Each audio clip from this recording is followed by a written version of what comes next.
So we're looking at the Jose Aldo Frankie Edgar fight. The one thing that I want to point out here is that a lot of trainers will tell you to move away from the power strike, the power side. They move away from the cross, circle away from the power. That's something that you'll hear a lot. Uh, and I won't say that that's incorrect, but depending on how you're moving, where you're moving to, it can sometimes lead you into a bad spot. So here, if you when we watch this fight, you'll see that Aldo's actually timing Frankie based on the fact that he's always moving to his right. So he's moving away from the power legs, moving away from the power kick. But as soon as he settles, so he continues to move to his right. Once he settles and both of their lead foot or feet are on the same line, you'll see that that's when Aldo throws the kick. So we'll go ahead and jump into this a little bit, and I'll show you what I'm talking about here. So right away here you see Frankie starts to circle here to his right. He's trying to get away from that leg, but when he settles there, you see that Aldo lands that kick. So he settles there, and you see also one of the things I want to point out here is watch Aldo as he throws the kick. He kicks almost up and behind the knee, which is obviously very effective.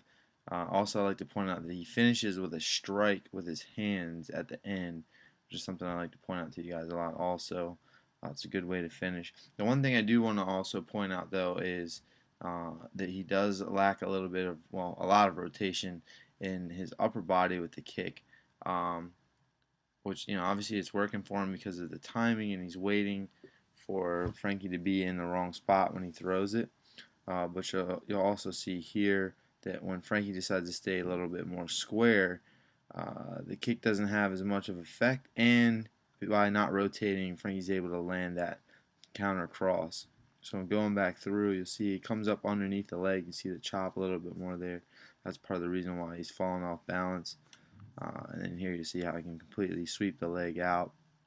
But again, here if you watch that there, you'll see that they were a little bit more square during that exchange, and Frankie was able to just kind of come forward, not take as much damage from the kick, and land the counter cross. So, like we talked about a while back, we talked about lead leg awareness, always knowing where your lead leg is, and if you watch these clips here, you'll see how important that is. Always make sure you know where your lead leg is. It's better to stay a little bit more squared up, especially for Muay Thai, and move to whatever side we need to accordingly, rather than have a set game plan. We're always going to circle a certain way. We want to make sure that we're able to check, and we're not moving and settling into a spot where we can get kicked in a very damaging way.